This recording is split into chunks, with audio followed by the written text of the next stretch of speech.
Aside from panlalaglag ni Miss Sas kay Ma'am Shi, na si Ma'am Shi daw pala ang nagpapatakbo sa Pilipinas ngayon. So parang siya yung presidente. Kasi sabi nga magaling mag-organize yan, may papel daw yan or may notebook or may schedule siya ng ano, 'di ba? Oras ng pagkain, oras ng kung anik-anik. Talagang meron siyang time frame, parang gano'n, may itinerary ng kung ano-ano pa man. Very well organized. Abogada kasi, teacher pa, no? So, malamang si Pop Shikels ay pinapaubaya talaga kay Ma'am Shikels yung mga ganong intindihin. Si Pop Shikels kasi alam naman nating anak mayaman, hindi rin naman, 'di ba? Hindi sanay sa pash-pashang trabaho. Oh, and hindi naman yata willing magtrabaho ng maayos. Ayan, kaya ang ending malamang tama ba Ma'am Shikels? Ikaw nagpapalakad ng bansa ngayon. Bakit palpacation? Ano inuunan nyo? Ano iniintindi nyo? Dito na papasok yung banat ni Miss Sa. Si Taning daw ay and together with the manager ni Taning na nasa tayaan ng numero, ang pinaka black ops ni Madam. Sila daw yung kung may dapat gurgurin, sila yung umiintindi at kung ano pa man, pati Kamkaman Blues. Ang daing banat ni Miss Sas kay Taning, and puntahan po natin yan. Nandun pa rin naman sa video ni Miss Maharlika. Eto po. Ang haba kasi ng vlog ni Miss Maharlika, hindi talaga maiwasan. Ang daing pasabog ni Miss Sas no? Oh, eto po. Let's watch about yung patungkol kay Taning at kung ano pa yung mga galit na galit si Miss Sas, ha? Minura na si Taning. 250k daw ang kinikita at kung ano-ano pa mga revelations. Pakinggan po natin. Diba? Yun na yung pinaka-solid na. Hindi, bakit kasi sa atin binibintang ito? Ang nag-demand ng pwesto ay si RJ Nieto. Ang dinemand na pwesto ni RJ Nieto ay presidential assistant on political affairs. Alam ko na to, hindi pa nag-e-eleksyon. Nagde-demand na siya. At tinatanong ako ni RJ noon kung ano raw gusto ko. Sabi ko, meron akong SMNI. Ang sabi sa akin ni RJ, minsan ka lang makapagpanalo ng presidente.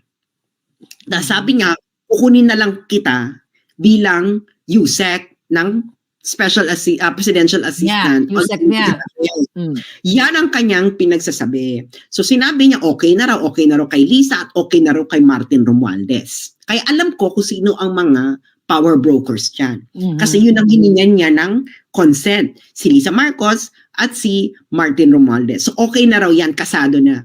Ngayon,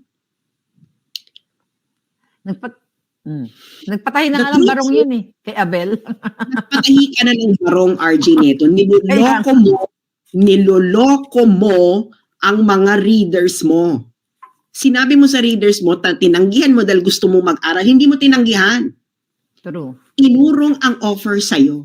Pero hindi mo alam ang tunay na dahilan kung ba't in-offer ang offer sa'yo. Inurong. Dahil ang totoong dahilan, dahil ang dami mo raw dinidemand. Okay na nga raw na kahit high school graduate ka, maging presidential advisor on political affairs. Pero kung ano-ano pa ang mga dinidemand mo, gusto mo na parati mo dapat katabi ang presidente pag may cabinet meeting, hindi po pwede yan bakla. Hindi yan sa protocol. At ano pa, kailangan mo ng ganitong budget, gusto mo ang office mo sa Malacanang din. Alam mo kung sino raw ang nagreklamo na sa mga demands mo? Yung mag-asawa.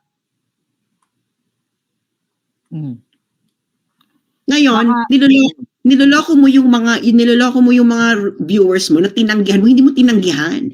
Hindi ibinigay sa'yo ang pwesto. Okay? At ang pinagagawa mo nun, dahil meron na tayong hidwaan nun dahil sa kaso ni Jover, dahil isa pa yan, pwede natin pag-usapan niya kung gusto mo. Pag-usapan natin yung kaso ni Jover later. Kasi ang dami nakikinig. Ang dami nakikinig, Mahinam. Yeah. Expressões úteis do... Sandali lang, may ads, no? I-mute ko lang yung ads. Diyos ko po. Kaya pala hindi ma-appoint si Taning. Ang daing demands. Sabi ko sa inyo hindi pa yan tapos ang pag-aaral. High school graduate lang yan si Taning. Diyos ko po, ang hinahangaan nyo, manloloko, manlilin lang. Naunahan ko pa makapagtapos ng pag-aaral, mga ate at kuya, si Taning.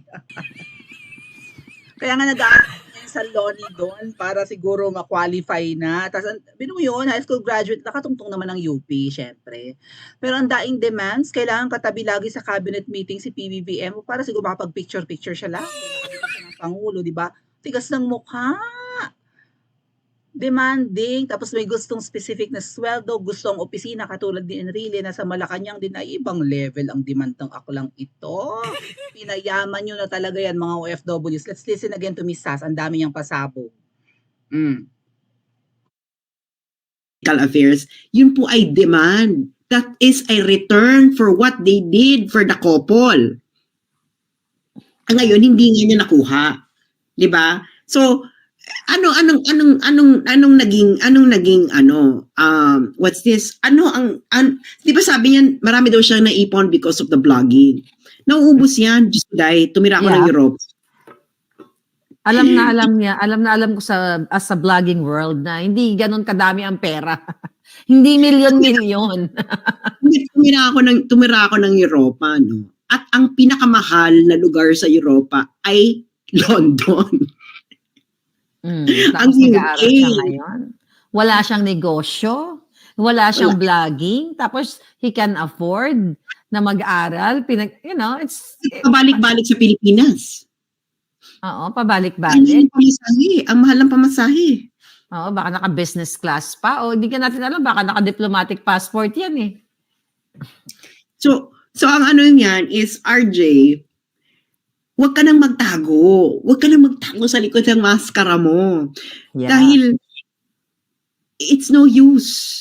You know, there are a lot of people in the political, even in the business world, knew what you did.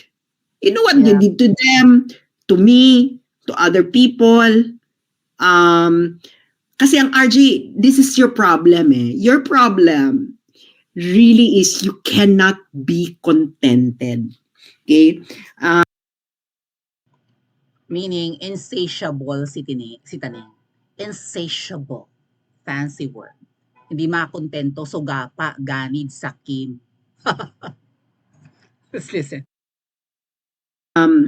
Kung sa tingin mo kung sa tingin mo RJ na ikaw yung marami ka naman talagang pera. Ikaw rin naman nag-declare na you are extremely wealthy. Sinabi mo yan sa isang tao sa Cebu nung tinanong ka ba't hindi ka na nagbablog. Ang sinagot mo doon sa tao sa Cebu nung pumunta ka ng Pilipinas, remember that? Kala mo hindi nakarating sa akin. Sabi mo raw is una, pagod ka na, and then second, because you're already extremely wealthy. So parang kami tumambling. How can you be so ikaw ba naman yung manager mo na si Mel, maya-maya may pinapanalo sa loto. Pag extremely wealthy ka talaga. Kaya sabi ko nga, dapat kong imbestigahan talaga yan. Alam mo, napakadali lang hulihin ng mga yan. Sas, kaso nga, walang gumagalaw. Hindi, alam sabi ng mga tao, bakit si RJ? Kasi alam ko po kung sino ang mga nagpa-planning behind this. Ang inner circle ni Lisa Marcos, ang specific na kasama dyan ay si Mel Robles at si RJ Nieto. Yeah. Yan ang nag-ooperate. Nagigets niyo? Yan ang nag-ooperate. Alam yan ng mga businesses, alam yan ng media, na pag si Mel Robles na ang lumapit sa kanila, ibig sabihin, there is something. Yeah. Maghubaran na tayo ng maskara eh. Tapusin na natin to. Dahil, Diyos me, yung ano pa ba, ang dami-dami nyo ng pera. Ano pa bang kailangan ninyo? Nandito sila ngayon, nagsha-shopping na ngayon, si Mel Robles. Nandito, di ba? Andito ngayon, baka ako ganito, ang aking final word ay singilin ninyo yung vlogger na pinadala nyo ng pinakamaraming star sa amin. At ang naging dahilan kung bakit dumami yung pera niya. Yeah. Utang niya sa inyo ang buhay niya ngayon.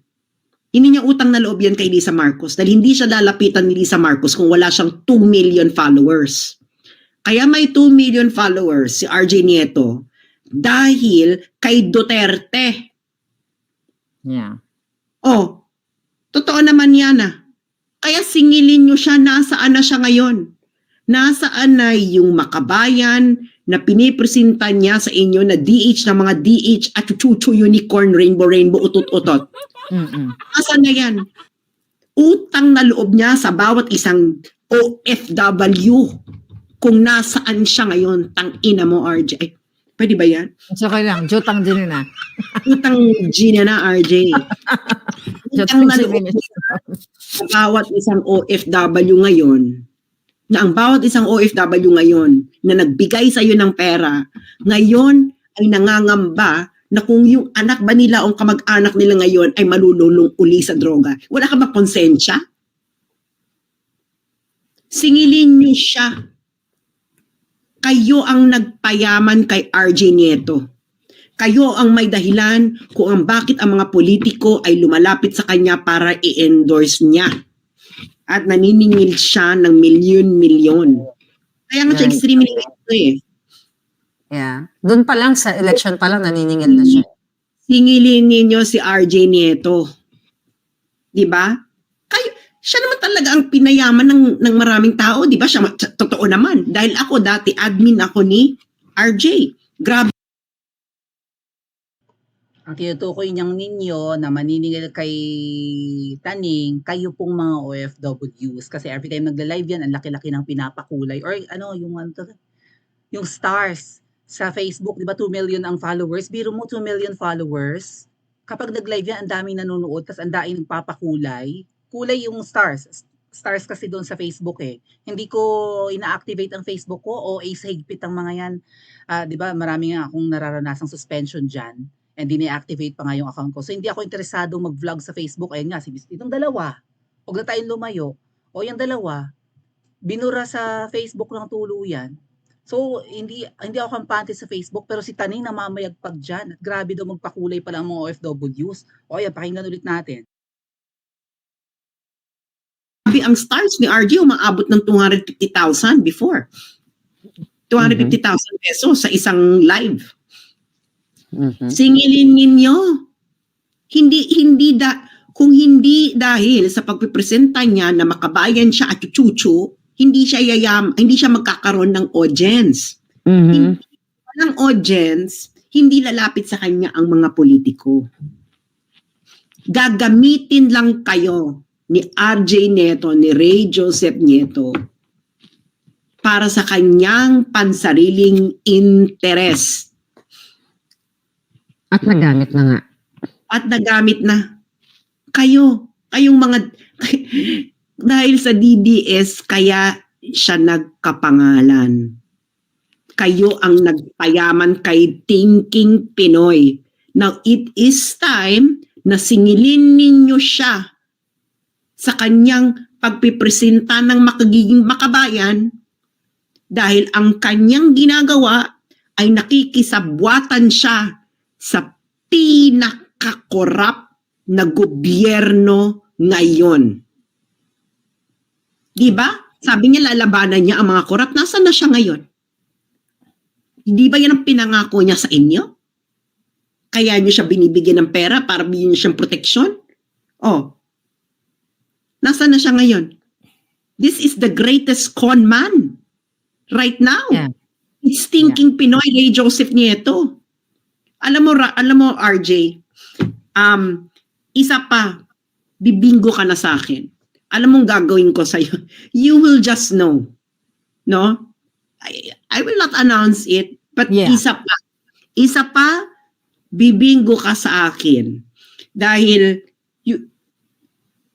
you have become the monster that you have been hiding inside, and given the money and the power, you will unleash that monster. You, RJ Nieto, is not a patriot. You know what you are, Ray Joseph Nieto, Thinking Pinoy? You are a profiteer. Profiteer. You are not a patriot, Ray Joseph Nieto. You are a profiteer. Yan, ang tindi ng banat ni Miss Sas. Profiteer. Gusto laang manggulang at hindi siya makabayan, hindi siya bayani. Oh, isang-isa pa daw, Taning, at bibingo ka sa kanya. Feeling ko may pinanghahawakan si Sas na panlaban kay Taning. Ano kaya ito?